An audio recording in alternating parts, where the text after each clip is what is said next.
Gather round, disheveled crew, and welcome to Horror Buddies. And tonight we are stoked because we are going to be watching the director's cut of Nightbreed. This was directed and wrote by Clive Barker. It's actually based on a Clive Barker. They call it a novella. Yeah. But I mean, is it a novella? I mean, I've seen what we consider a novel today. Yeah. About the same length as Cabal. Yeah, it could be a novel. So it was released in 1990. Mm-hmm. However, it could have been an 80s movie. What fucked us up, studio didn't know what the fuck they were doing. The slasher genre was dead by then. Yeah, it was. But yet they were like trying to have this movie as a slasher. They obviously never read the book. Right. They obviously didn't read the screenplay. PS5 off, man. The finished product. This director's cut some footage he actually wanted included, right? Yeah. So it's what they could salvage. I know there's another cut, the Cabal cut. Mm-hmm. Those things went so quick and they were rather expensive. Oh, so I could not jump on that. To me, it's not a slasher at all. It's like a dark fantasy, like horror, That's what I kind of consider it. Decker, they were trying to use Old Button Face as the fucking slasher. Yeah. No. Yeah. No. I don't know about you, man. I'm ready to see these guys. On the couch. This Danny Elfman score. Yeah. Fuck yes. Yeah, he does good shit, man. Yeah, he does. What's he do? He's like done, I know a lot of stuff with Tim Burton. Oh, yeah. He did Batman. He did... Nightmare, didn't he? Before Christmas? But yeah, Nightmare Before Christmas. Yeah. He did... Edward Scissorhands, I think. Yes, and, he was in Oingo Boingo. Yeah, Oingo Boingo. I love that song, Dead Man's Party, man. Oh, fuck. Halloween classic, staple, dude. man. Classic. Yeah, Danny Elfman's done a lot of shit, man. Speaking of music, let's go ahead and talk about this movie inspired a CD or an album, whatever you want to call it. Cradle of Filth did the album Midian. Oh wow, I didn't know that. That's cool. Man. Yeah. My intro to Nightbreed was not the movie because I was a little young at the time, but I did go to a comic shop. I had permission slip for this comic shop to buy anything I want, so it didn't matter if it was an adult thing. I could even buy Playboys at this comic shop, and I think we've mentioned this on Horror Buddies before. Yeah. But there was a Nightbreed comic book that came out. That. As a matter of fact, I believe issue number 6 was the first issue I ever got. Yeah. And so I'm reading these comic books before I ever even got to watch the movie. Because I didn't get to see the movie until it came out on VHS, and then it was probably like maybe I think it was sometime 91 or something. I think I finally was able to see it. Maybe 92. Yeah, I fell in love with it through this comic book. Yeah. Epic Comics put it out. I remember those, man. I don't remember if I collected them or not, but I remember seeing them. Yeah, I mean, I know you've seen mine. I mean, you remember I had these Trapper Keepers that had the slips in them, and I would put my my Nightbreed comics in that. Hell yeah.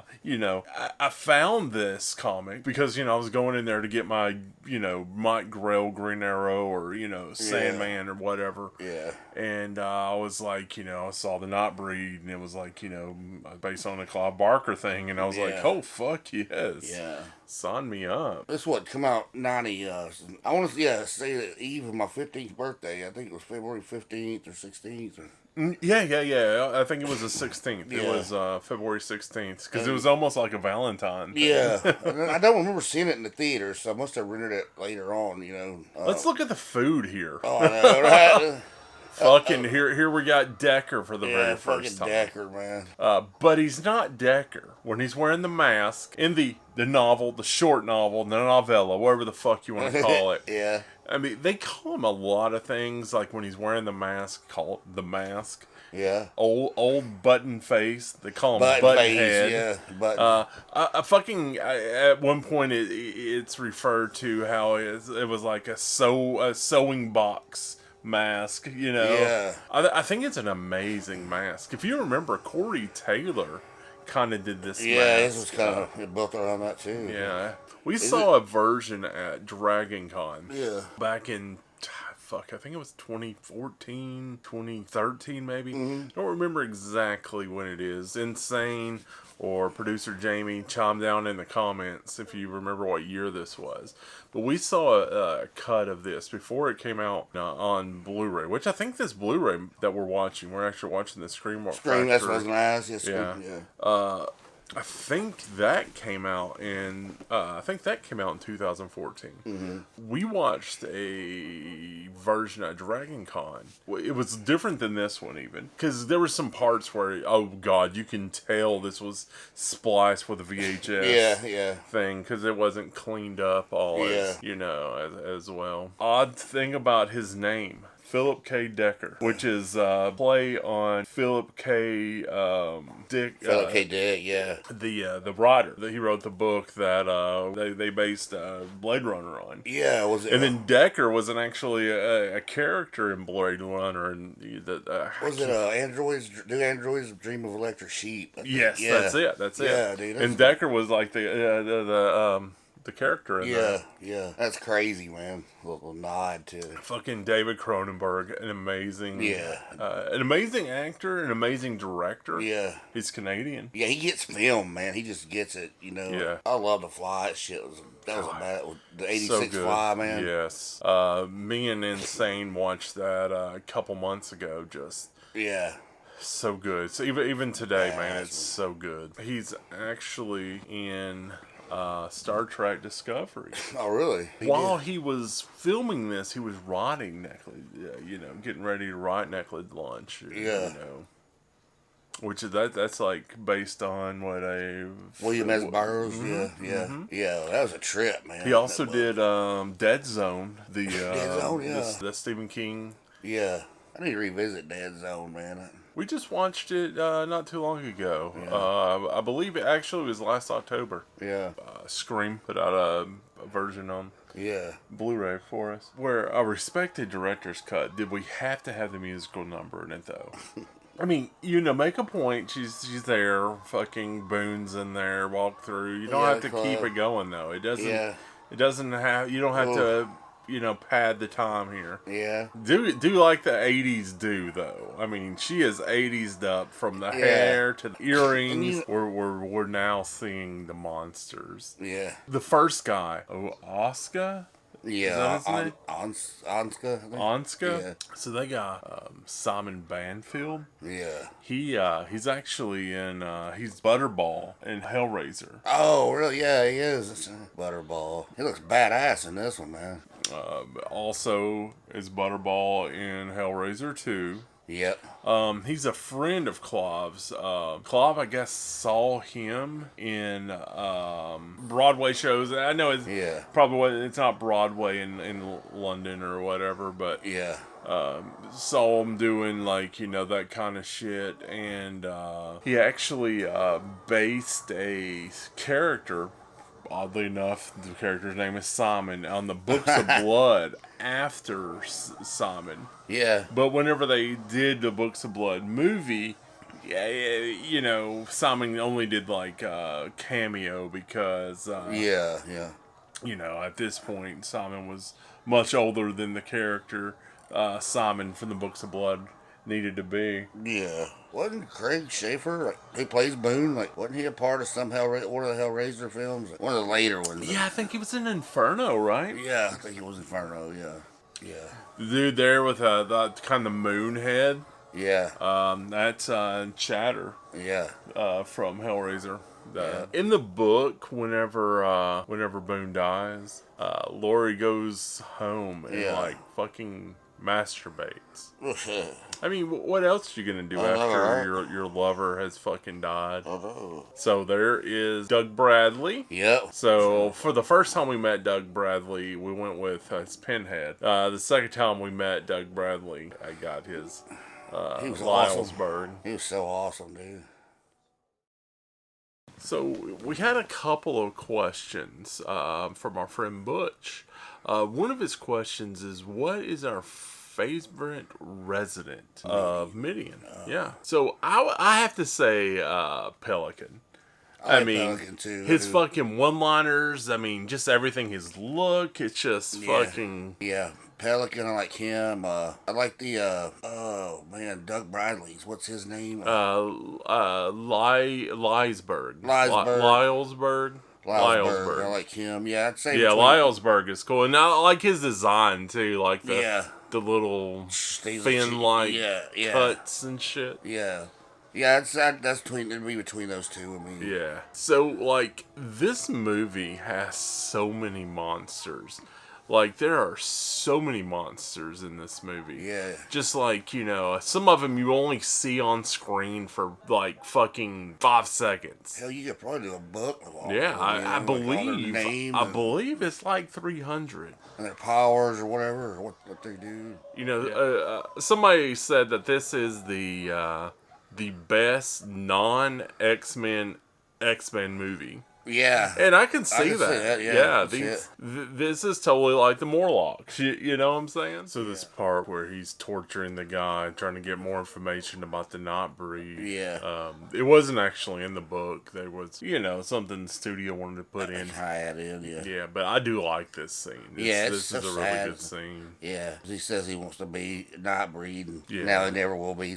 So Simon also played Peter Vincent in the You're So Cool booster, the Fright Night story. It was, a documentary on Fright Night. Yeah. And they did these mock trailers because Peter Vincent was supposedly in other movies and stuff. And he played Peter Vincent in that. So that's awesome. Yeah.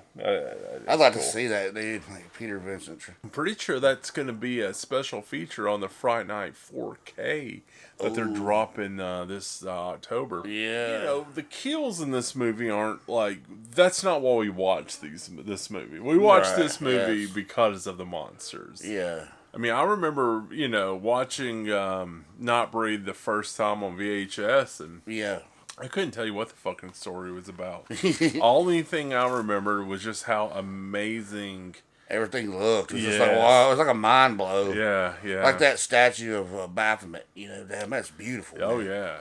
Brother Trent, some Horror Buddies fans, they really like to know. Can't sleep at night till they find out. That is true. What do the buddies snack on when they watch these fun films? Yeah. We're going to share a snack today. Yeah. If you know me, I like weird shit. I like pineapple on pizza. Me too. I like fucking eggs on my hamburgers. I like ketchup in my fucking eggs. Mm-hmm. I like fucked up shit. Yeah. When I saw this, I knew I had to try it. Yeah.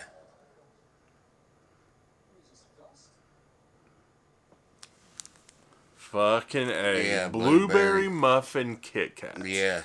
I'm not a chocolate lover. Me either, man. There's a couple chocolates I like, and that's Kit Kats and Reese's Cups. I can do milk chocolate, but I much prefer anything with fruit in it. I'm with you. I'm with you. My girl Lisa loves chocolate and stuff, but I'm like, nah, man, it's got to have some fruit in it. I can do milk chocolate like Hershey's, but I don't like dark chocolate, and I'm not a big fan of that. And other stuff. Ooh. Let us see. There you go.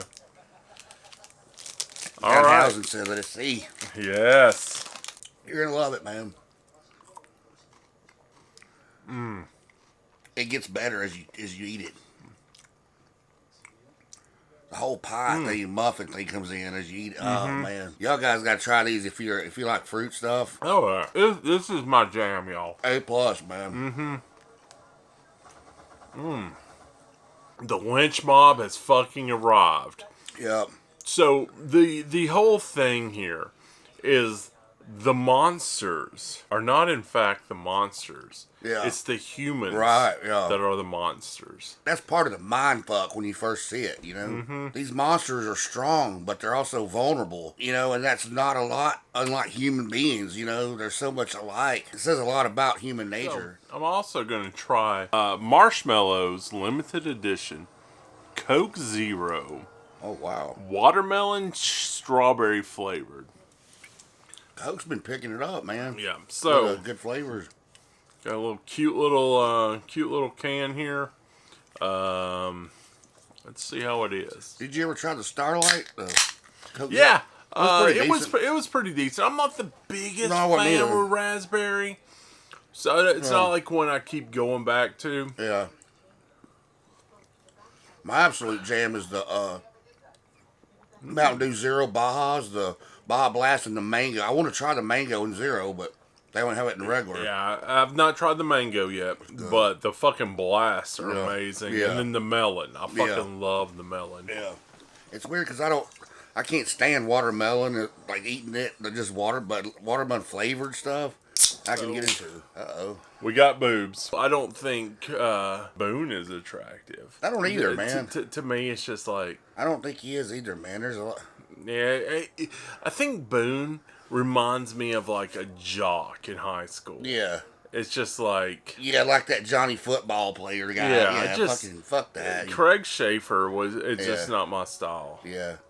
It would have been cool seeing that could have played Boone if he was around by then. Shit. That if they ever did a fucking Nightbreed remake, Yeah. let's have Cena. Yeah. I'm all about that. The wrestler Trent. fan I in me am that all hard- fucking about that. I Yeah. love you. He could be Boone, you know? Yeah. It's fucking amazing. Yeah. Yes. Let Cena be Boone. Yeah, but you're Aaron Boone played by John Cena. Yeah, yeah.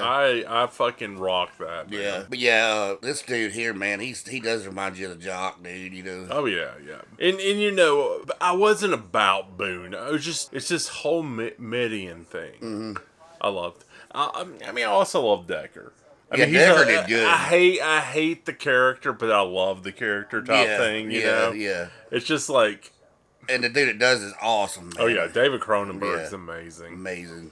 So now we also have the preacher in here now, and that's another fucking awesome character. I know in the book with Baphomet, they all kind of like took some of the Baphomet in. They all ate Baphomet. Yeah. I can't remember that in the movie. Yeah. Where they just kind of all take a piece of him, kind of hiding him. So you just saw Decker kind of look at the mask. Yeah. Like the mask is speaking to him. Yeah. I like that. I like the subtle, like, it happened. They didn't have it in the movie. Yeah. You couldn't hear this mask talking to him, but there was obviously something there. He kind of looks down at the mask, that, it's communicating with him. That'd be cool in a sequel. Have not at the first, but then you see the mask. It's like pick the mask up and the whole thing returned. With the sequel, would you have it after the director's cut, or would you have it after the theatrical? Because you have two different endings. Yeah. I mean, there's going to be two different endings there. So. This bridge scene, the fight scene, is so good. Oh yeah, so well choreographed. It man. is, dude. It's fucking awesome. Yeah, and the picture quality, I'm loving, dude. I wonder if they'll put out Nightbreed on 4K. I hope so. It's one that will deserve it, I think. I mean, I figured I've already bought the DVD, the Blu-ray, VHS. Might as well buy a 4K for it. Yeah. Boone Studios did a comic in like 2012, 2013, something like that. Maybe even 2014. Yeah. And then I know there was a rumbling that there was going to be a television show based on Nightbreed. Oh wow! I mean, if they go the Chucky route, I would be about it, because the Chucky series on Sci-Fi is really fucking good. Yeah. So we got Baphomet there, glowing like a fucking World of Warcraft boss right now, bitches. Yeah. For a television show, just do a continuation from the movie. Yeah. And just show them rebuilding Midian. So Decker was just led by the mask. Yeah. The mask could play a part. Someone else could see the mask, grab it, and then become Old Button Face. Yeah, it didn't have to have some kind of power, because he got a stake driven through him and all kind of shit. So like Philip fucking Decker gone. Yeah. But Old Button Face? Yeah. not God. Yeah, you can have somebody totally different. Yeah. But do we need that character? Because the whole Midian thing would just be it could exist fucking back without awesome. it. Yeah. I'd like to see him go a different direction if they did like not neck or a bud face thing or Yeah. I'd like to see him do something different with it. Hey, I got one for you, man. What's that? For all you guys, one for y'all. What Stephen King movie did Clive Barker make a cameo in? Any hints? The year was 1992. So originally I would say Maximum Overdrive, but since you said 92, yeah, no, it wasn't that one. Yeah, that was what 87. Yeah, it was definitely an 80s. Oh fuck, 90. Wasn't the Stand miniseries sometime in the 90s? Yeah, sometime, but it wasn't a Stand. I give up. What was it was Sleepwalkers, which came out in 1992. Oh fuck. Yeah. I think, if I remember right, Clive Barker rear-ended Stephen King, or so. There was like a scene where, and they were out arguing and bickering, and Clive was just like, "Go talk to the sheriff about it," or something like that. It was pretty cool. Oh fuck. Yeah. Okay. Just seeing two brilliant authors, and Yeah. Yeah. So like with Stephen King, he does a lot of like cameos in his movies, but then Clive Barker, not he so does. much, Yeah. He's not really known for that, but he does direct a lot of his own shit. So you got like Hellraiser, he directed. You got fucking Nightbreed, he directed. Lord of the Illusion, he fucking directed. Yeah. So he prefers behind the camera and behind a computer, Yeah. Even though I really wish we would get more books from him. Oh yeah. It's like, come on. Yeah. Give us something else. Give us a fucking sequel to fucking Cabal. Yeah, dude. Yeah. Something cool like that, because it's been a minute. Yeah. Maybe he's working on a magnum opus or something. You know how he is about those. Like, he'll have a 2,000-page book like Great Secret Show. Dude. Yeah. I think his last book was Scarlet Gospels, which was like it was like a Hellraiser, Lord of Illusion type mashup where you had characters from both. Yeah. And stuff. So. Yeah. So Nightbreed, it was definitely a different movie from when we watched it back in the day. Yeah. From what I can recall, like I can see why Clive Barker was pissed off at the final version of it. Yeah. Because that seemed like a totally different movie. Oh yeah, for sure. So, I enjoyed it because that's how he originally envisioned it. The director's cut is fucking awesome. I mean, do you prefer the theatrical? Do you prefer the director's cut? I know Wacky actually said he preferred the theatrical. We ask people like which one we wanted us to watch, and either Wacky, way you got a deep movie, man. Oh yeah, like, it's very deep, man. Wacky said he preferred the theatrical. Yeah. We had a lot of people saying the director's cut. Well, I'd have to watch them back to back, but I really enjoyed this one, man. Yeah. I think this one would probably. I wish I would have fucking just said fuck it and got that Cabal cut. Yeah. I mean, I know it was really expensive, but I bet that's crazy, man. Like, yeah, I wish I would have went and pulled the trigger on that. Yeah, maybe there's probably more out there you might find. Yeah, well, it's kind of like Return to Sleepaway Camp. It's too expensive, and people that have it's not going to be worth it. Yeah, people that have it are not getting rid of it a lot. Yeah, probably fans. So what do you guys prefer? Do you prefer the director cut? Do you prefer the theatrical, or do you prefer the Cabal cut? Do you have the Cabal cut? Yeah. If you do, it's awesome. Yeah. So let us know in your comments which one you prefer. Yeah, I would love to know which one wins out. And have you read Cabal? What did you think of what they actually showed us in the movie? I gotta read it. I thought I'd read it, but didn't read it because I think the Books of Blood 1 through 3 is the only ones I've.